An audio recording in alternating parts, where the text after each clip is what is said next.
Você já se perguntou como seria carregar 30 anos de serviço militar nas costas e, mesmo assim, ser visto apenas pela cor da sua pele? Como é possível que um homem que dedicou sua vida à proteção do país seja tratado como suspeito ao caminhar pelas ruas que jurou defender? E se eu te dissesse que um simples passeio em Ipanema se tornaria o estopim para uma das mais poderosas denúncias sobre racismo institucional já transmitidas na televisão brasileira? Esta é a história de um homem cuja dignidade foi testada no momento mais inesperado, transformando uma injustiça pessoal em um despertar nacional. Uma narrativa que nos força a olhar no espelho e questionar: quantas vezes julgamos alguém pela aparência antes mesmo de conhecer sua história?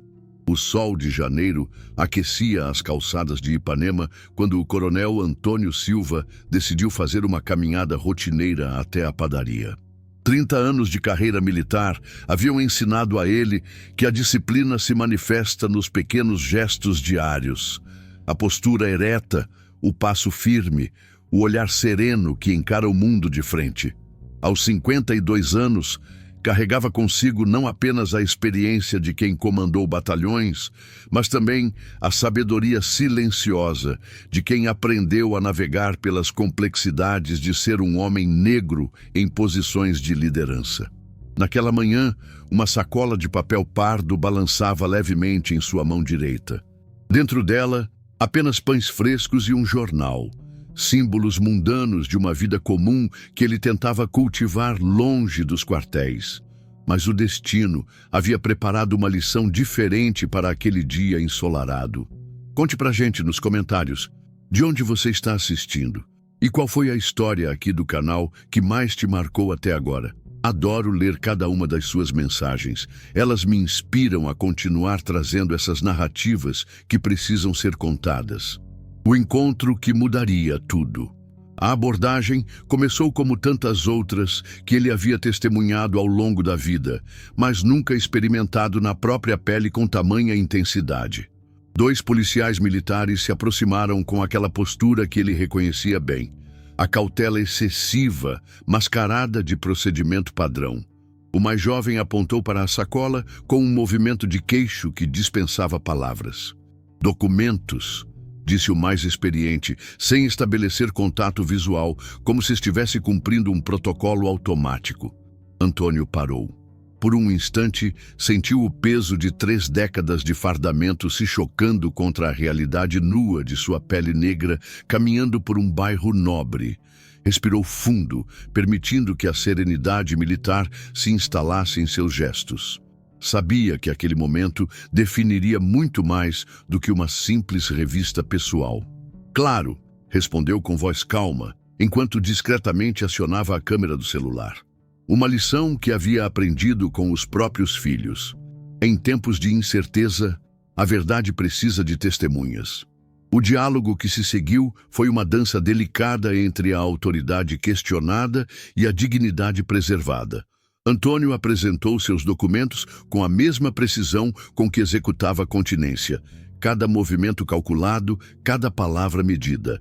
Quando mencionou sua patente, notou o momento exato em que a descrença se instalou nos olhos dos policiais. Coronel! O mais jovem repetiu a palavra como se fosse uma língua estrangeira. Coronel de quê? A pergunta ecoou no ar morno da manhã carioca, carregando séculos de desconfiança institucionalizada. Antônio sentiu o familiar aperto no peito. Não de medo, mas de uma tristeza profunda que vinha de reconhecer padrões que se repetiam como ondas implacáveis, quebrando na mesma praia. A gravação, que viralizou 27 minutos.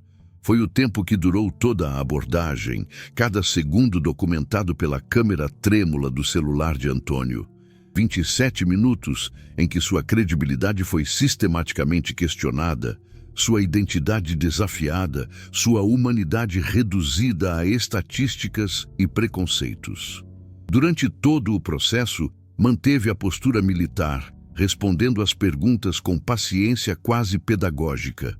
Explicou sua carreira, detalhou suas condecorações, mencionou unidades onde serviu.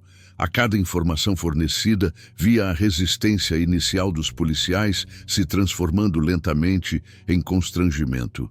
O momento de virada veio quando o mais experiente dos policiais fez uma ligação para confirmar a veracidade das informações. Antônio assistiu, ainda filmando, enquanto a hierarquia militar operava seus protocolos invisíveis do outro lado da linha. Viu o momento exato em que a realidade se impôs sobre o preconceito. O enrijecimento da postura, o tom de voz mais respeitoso, o pedido de desculpas que soava mais como protocolo do que como arrependimento genuíno. Mas o que mais o marcou não foi a mudança de comportamento dos policiais. Foi a consciência aguda de quantos homens negros passaram pela mesma situação sem carregar o escudo da patente militar, sem ter a proteção institucional que sua posição lhe conferiu naquele momento. Se você está gostando dessa história, se inscreve no canal e ativa o sininho, porque histórias como essa precisam ser compartilhadas e debatidas.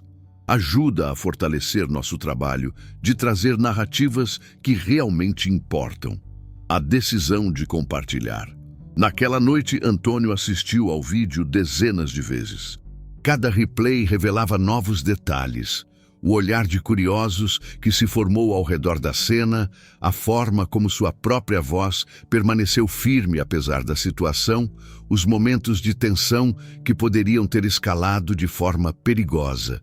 Durante 30 anos de carreira militar, aprendera que algumas batalhas são travadas nos campos de guerra, outras nos corredores do poder. Mas essa nova batalha exigia um campo diferente. A arena da opinião pública, o tribunal da consciência coletiva. Inicialmente, pensou em arquivar o vídeo como mais uma experiência pessoal no catálogo de injustiças cotidianas que homens como ele acumulam ao longo da vida. Mas algo na forma como os policiais questionaram sua identidade, na incredulidade visceral que demonstraram, o fez perceber que aquele momento transcendia sua experiência individual. Conversou com a esposa, uma pedagoga que há 20 anos testemunhava suas reflexões sobre racismo e hierarquia social.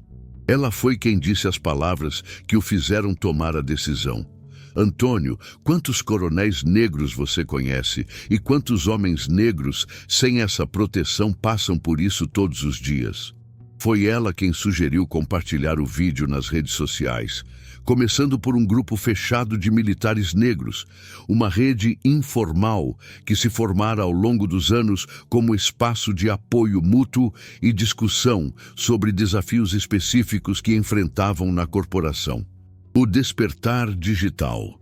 O vídeo começou a circular de forma quase orgânica. Do grupo de militares negros, saltou para páginas de ativismo, foi compartilhado por advogados especialistas em direitos humanos, alcançou influenciadores digitais comprometidos com questões raciais. Em 48 horas, havia ultrapassado 1 milhão de visualizações.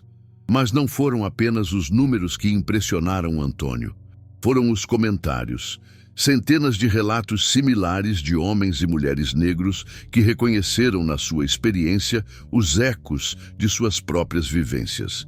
Professores universitários abordados como suspeitos, médicos questionados sobre sua credibilidade, advogados tratados como réus. Cada depoimento adicionava uma camada à narrativa coletiva que se formava ao redor do vídeo.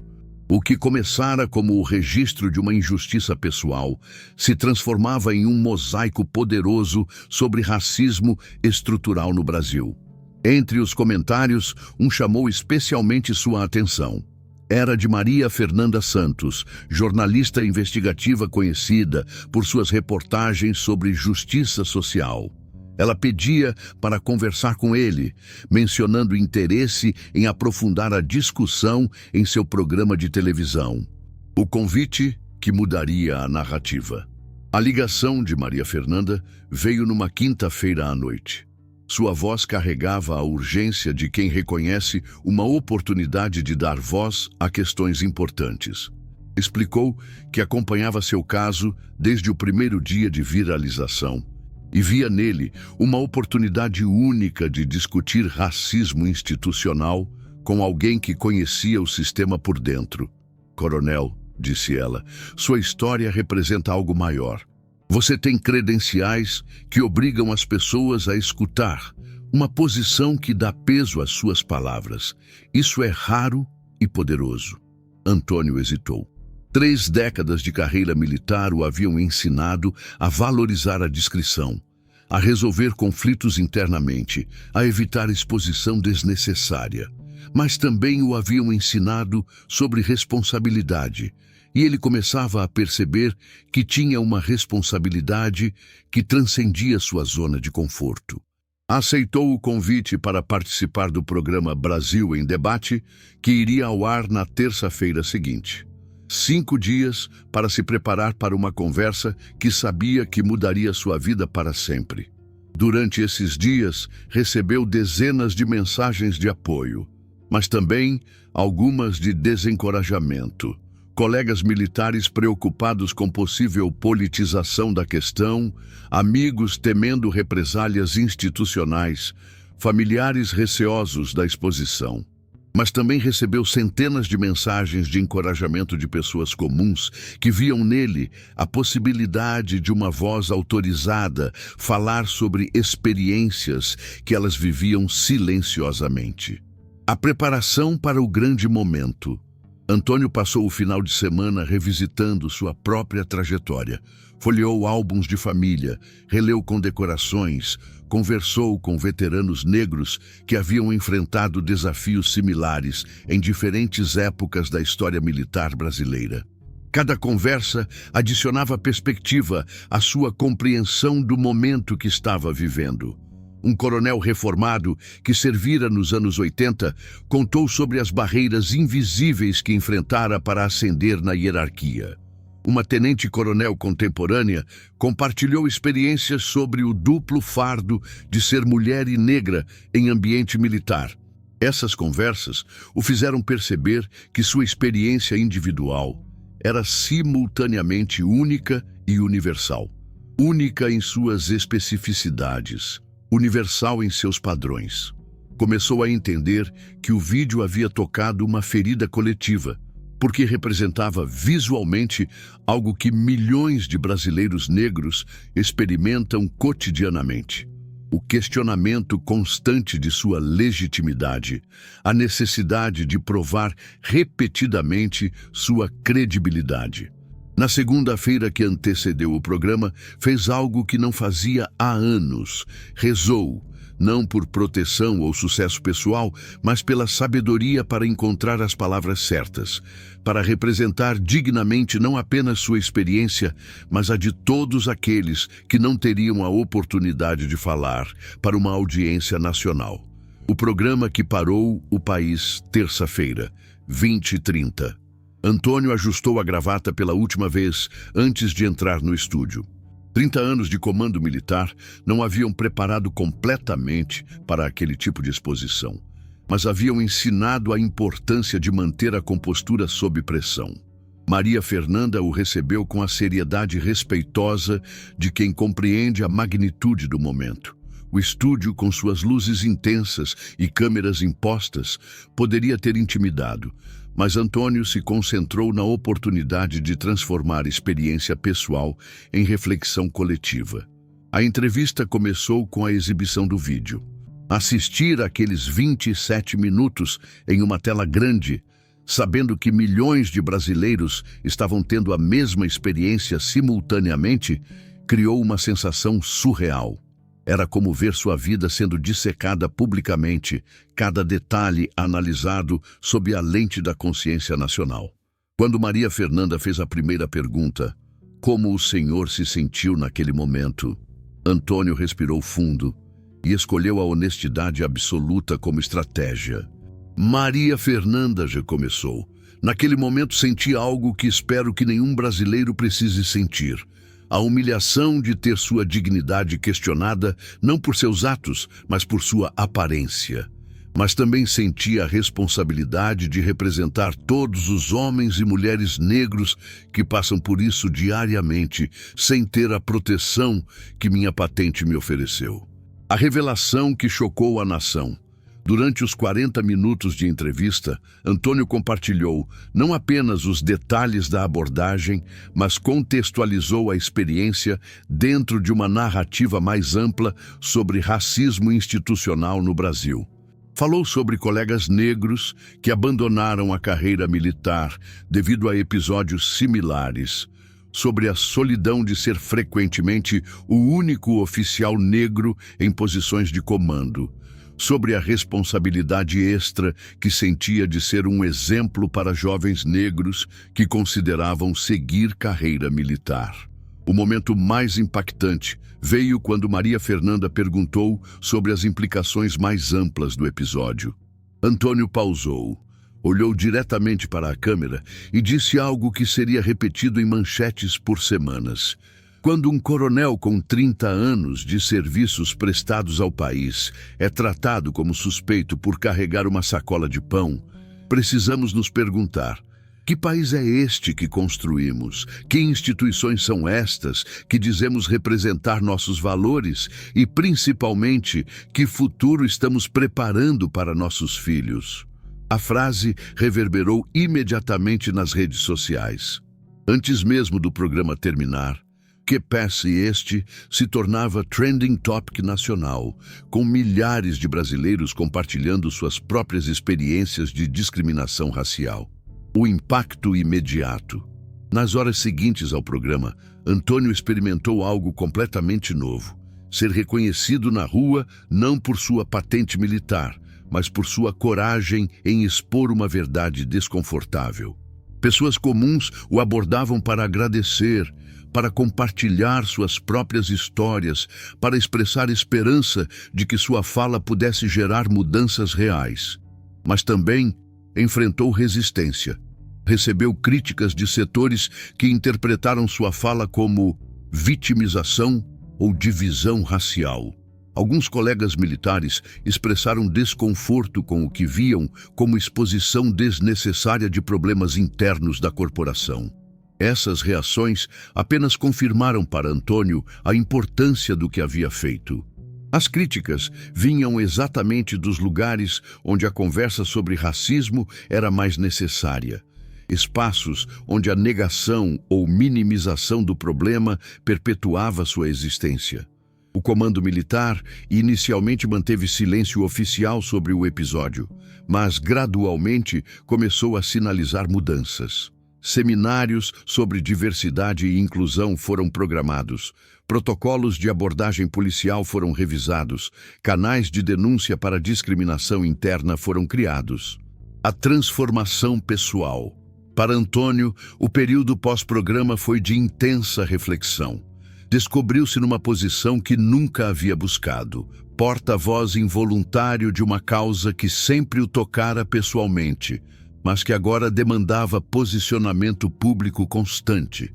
Começou a receber convites para palestras, participação em debates, colaboração com organizações de direitos humanos. Cada convite representava uma oportunidade de amplificar a conversa iniciada naquela manhã em Ipanema, mas também um afastamento gradual da vida privada que sempre valorizara. A transformação mais significativa, no entanto, foi interna. Pela primeira vez em décadas, sentia que sua experiência pessoal com racismo não era apenas um fardo a ser carregado silenciosamente, mas uma ferramenta poderosa para a educação e mudança social. Começou a estudar mais profundamente sobre racismo estrutural, consultou sociólogos e antropólogos, mergulhou em literatura sobre relações raciais no Brasil. Descobriu que sua experiência individual se encaixava em padrões sociológicos bem documentados, o que lhe deu ainda mais convicção sobre a importância de continuar falando. O legado em construção. 6 meses após o episódio, Antônio olha para trás e vê uma vida dividida em antes e depois daquela manhã de janeiro. O homem que saiu para comprar pão em Ipanema era diferente do homem que se tornou referência nacional em discussões sobre racismo e justiça social. Criou uma fundação voltada para combate ao racismo institucional, especialmente focada em forças armadas e segurança pública. Estabeleceu parcerias com universidades para pesquisa sobre diversidade em instituições militares. Tornou-se mentor de jovens negros interessados em carreiras militares, oferecendo não apenas orientação profissional, mas também preparação psicológica para os desafios específicos que enfrentariam. Sua história se tornou caso de estudo em cursos de sociologia, material de discussão em treinamentos policiais, exemplo em campanhas de conscientização sobre racismo. O vídeo de 27 minutos se transformou em ferramenta educativa usada por organizações em todo o país.